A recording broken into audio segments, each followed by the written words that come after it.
वज़ीर आज़म शहबाज शरीफ और वज़ीर आला पंजाब मरीम नवाज की तरफ से बिजली कीमतों में अवाम को रिलीफ दिए जाने के बाद ये सवाल एक बार फिर जन्म ले रहा है कि क्या ये रिलीफ IMF को एतमाद में लेकर दिया गया है, क्योंकि एक माह से ज़ायद गुजरने और हुकूमती दावों के बावजूद अभी तक IMF एग्जीक्यूटिव बोर्ड की तरफ से पाकिस्तान के लिए नए प्रोग्राम की मंजूरी नहीं दी गई, जबकि अगस्त के महीने के लिए IMF के जारी कैलेंडर में भी पाकिस्तान का मामला ज़ेरे गौर नहीं आएगा। अलबत्ता IMF जारी शेड्यूल से हटकर भी फैसला ले सकता है।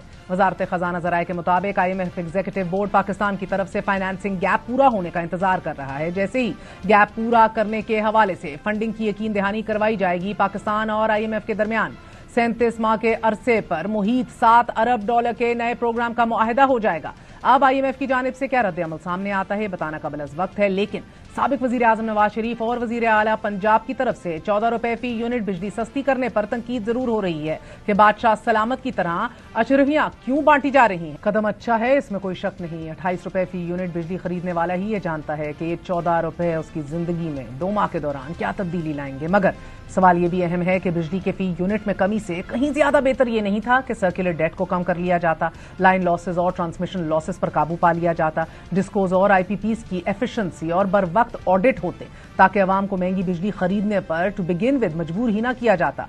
इस वक्त सूरत हाल ये है कि फैसलाबाद की टेक्सटाइल इंडस्ट्री बंद हो रही है, 100 से जायद मिलें बंद हो चुकी हैं, जिसके नतीजे में 2 लाख से जायद मजदूर बेरोजगार हो चुके हैं, जबकि पाकिस्तानी कंपनियां दुबई, बांग्लादेश और दीगर ममालिक में रजिस्टर हो रही हैं। और इस फाइनेंशियल क्राइसिस में शहबाज शरीफ हुकूमत ने मुल्की कर्जों और वाजबात में 31,336 अरब रुपए का इजाफा कर दिया है।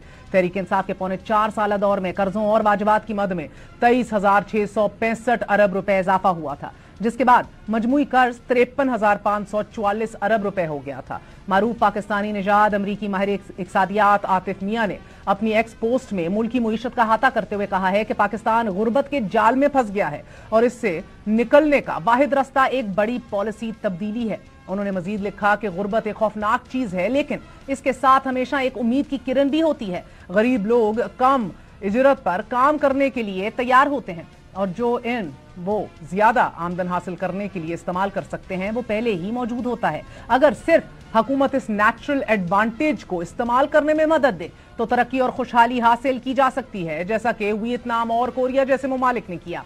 गुर्बत के जाल की तफसील बताते हुए उनका मजीद कहना है कि तवील अरसे तक तरक्की को रोकने के लिए कोशिशें की जाती हैं और कुछ ममालिक अपने इज्तिमाई फैसलों के जरिए ऐसा करने में कामयाब हो जाते हैं और वो इस जाल में फंसे रहते हैं, जिसे मुईशतदान गुर्बत का जाल कहते हैं। आतिफ मियां 1980 की दहाई के डेटा को बुनियाद बनाते हुए लिखते हैं कि 1980 की दहाई से पाकिस्तान की तरक्की की शरह मुसलसल कम होती चली गई है, जबकि गुज़िश्ता 2 साल पाकिस्तान की इक़्तिसादी तारीख के बदतरीन साल रहे हैं।